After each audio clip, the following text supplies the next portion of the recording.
नमस्कार रसिक प्रेक्षकांनो. आज आपल्यासोबत वास्तू सायन्स एक्सपर्ट मिस्टर विकास गणबोटे सर उपस्थित आहेत. ते 15 वर्षापासून या क्षेत्रात कार्यरत आहेत. म्हणजे 15 वर्षाचा त्यांना अनुभव आहे या शास्त्राचा. त्यासोबतच गूढशास्त्रातील म्हणजे अकल्ट सायन्स यामधील आणखी बऱ्याच विषयांचं ज्ञान त्यांच्याकडे आहे. जसं की अंकशास्त्र, ज्योतिषशास्त्र, नक्षत्र मंडळ, ऑरासिद्धी असं बरंच काही. या आधीच्या पॉडकास्टमध्ये डॉक्टर साहेबांसोबत जेव्हा त्यांनी चर्चा केली तेव्हा बऱ्याच प्रश्नांचं उत्तर त्यांच्याकडून मिळालं. जसं की वास्तुशास्त्र म्हणजे काय, वास्तुदोष म्हणजे काय, रचना, दिशा इत्यादी बऱ्याच विषयांचं ज्ञान आपल्याला त्यांच्याकडून मिळालं. आणि तुमचा प्रतिसाद बघता आपण परत त्यांच्यासोबत चर्चा करायला त्यांना इथे बोलवलेलं आहे. तर सर, माझा तुम्हाला प्रश्न असा आहे की आज घराची रचना करताना 3 महत्वाच्या व्यक्ती असतात की आर्किटेक्चर, वास्तुतज्ञ आणि सिव्हिल इंजिनियर. तर यांच्यामध्ये ना बरेचदा वादविवाद होताना बघतो आपण रचना करताना. बरोबर आहे. तर मग वास्तू सायन्स एक्सपर्ट म्हणून आपण इथे काही सुवर्ण मध्य काढू शकतो का? याच्यामध्ये पहा, तुमचा प्रश्न खूप सुंदर आहे. कारण माझ्या प्रॅक्टिसमध्ये मला आलेला अनुभव म्हणजे मला पर्सनली नाही तो फेस केलेला, पण ती गोष्ट समोर आलेली.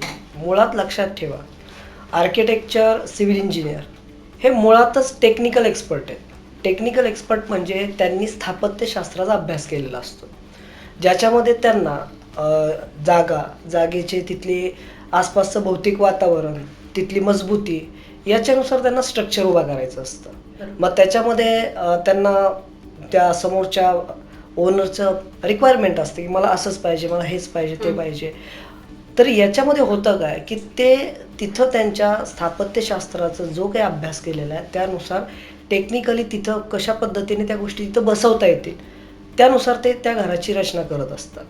आता इथं होतं काय, तुमचा जो प्रश्न आहे तो कुठं ॲक्च्युली इंडिकेशन देतो, तर वास्तुशास्त्र सल्लागार. मुळात वास्तुशास्त्र हा जो अभ्यासाचा पार्ट आहे हा मुळात सिव्हिल इंजिनियर आणि आर्किटेक्चर यांचंच आहे.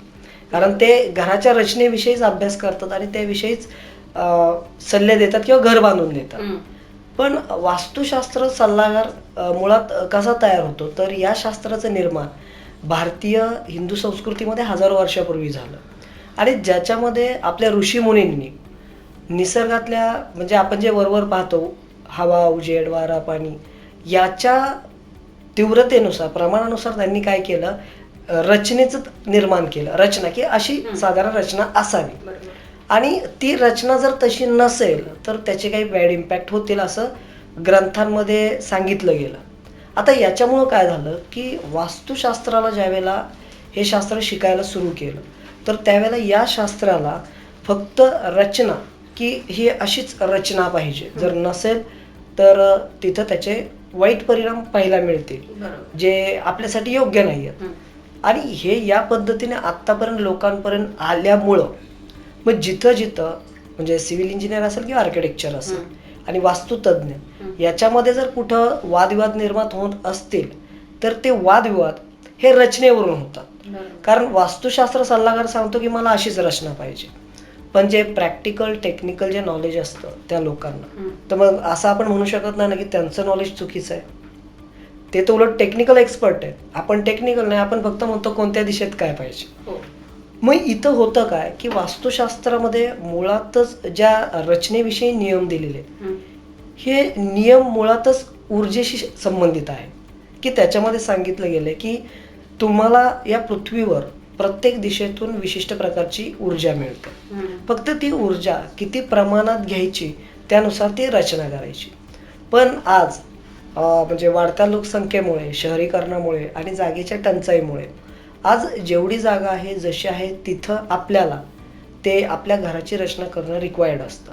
मग इथं कधी कधी काय होतं की शास्त्राची रचना जरी आपण बरोबर केली पण तिथं एनर्जी ही फ्लोमध्ये नसेल ना तर ती रचना पण चुकते.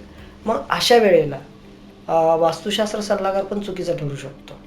म्हणजे इथं फक्त वास्तुशास्त्र सल्लागारांमध्ये वादविवाद होण्याचं, सिव्हिल इंजिनियर आर्किटेक्चरमध्ये वादविवाद होण्याचं मूळ कारण काय आहे, तर रचनेला पकडून आम्हाला अशीच रचना पाहिजे. मग इथं वास्तुशास्त्र सल्लागाराने आणि मुळात सिव्हिल इंजिनियर आर्किटेक्चर यांनी वास्तुशास्त्राकडे एनर्जी सायन्स म्हणजे एनर्जी आणि नंतर स्ट्रक्चरल डिझाईन या दृष्टीने जर पाहिलं तर यांच्यामध्ये या गोष्टी होणार नाहीत. ज्याच्यामध्ये मी एक माझा आलेला अनुभव कोरोनाच्या पिरियडमध्ये संभाजीनगरमध्ये ज्यावेळेला एक मोठ्या व्यक्तीचं घर तयार होतं म्हणजे त्यांचं डिझायनिंग होतं, आर्किटेक्चर होता गुजरातचा आणि तिथून त्यांनी प्लॅन केला होता आणि तो व्यक्ती फार मोठा होता.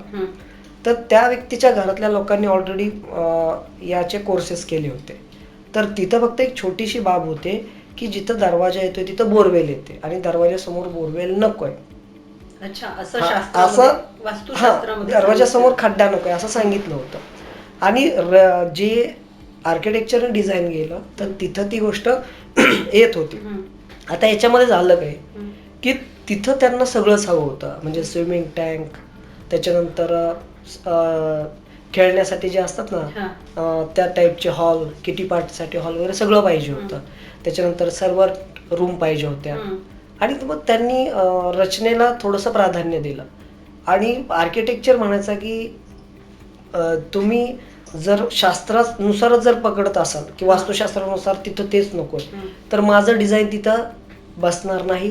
आणि तुम्हाला तुमच्या स्वप्नातलं घर, कारण घर बांधताना सगळ्यात महत्वाचं असतं स्वप्न, कारण प्रत्येकाला स्वप्नातलं घर पाहिजे असतं.